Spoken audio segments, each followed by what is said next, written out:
PR news సబ్స్క్రైబర్స్కి, వ్యూవర్స్కి, హిందూ బంధువులందరికీ కూడా విజయదశమి శుభాకాంక్షలు. బీహార్లో ఒక మండపాన్ని ఈవీఎం ప్యాడ్ ఆకారంలో సృష్టించారు, అంటే క్రియేట్ చేశారు.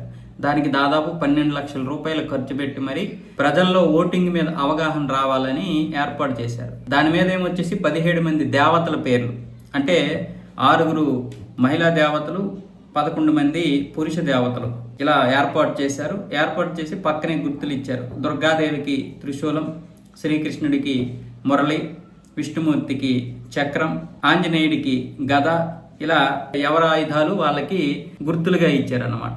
లాస్ట్ 18వ ఏమొచ్చేసి నోటాకి అవకాశం కల్పించారు. ఇది కేవలం ఓటర్లకి ఒక అవగాహన కోసం మాత్రమే తప్ప మరెందుకోసం కాదు అంటూ అక్కడ నిర్వాహకులైతే అక్కడ వచ్చినటువంటి భక్తులందరికీ కూడా విషయాలు చెప్తున్నారు. 6 మహిళా దేవతలు ఎందుకంటే 35% మహిళలకి రిజర్వేషన్ ఇస్తున్నట్లుగా అందులోనైతే పొందుపరిచారు. ఇది ఒక విధంగా హిందువులకి ఒక మంచి అవగాహన.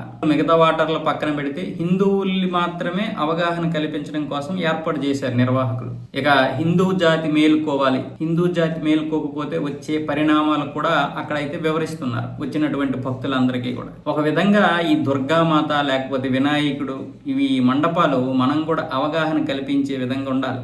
కాకపోతే చాలామంది అక్కడ సెక్యులర్ హిందువులు ఉంటారు కదా, వాళ్ళు మనకి గుదిబండలా తయారయ్యారనమాట. ప్రస్తుతానికైతే బీహార్లో సీతామఢీలో ఈ విధంగా చేయడం చాలామంది అయితే అభినందిస్తున్నారు, ప్రశంసిస్తున్నారు.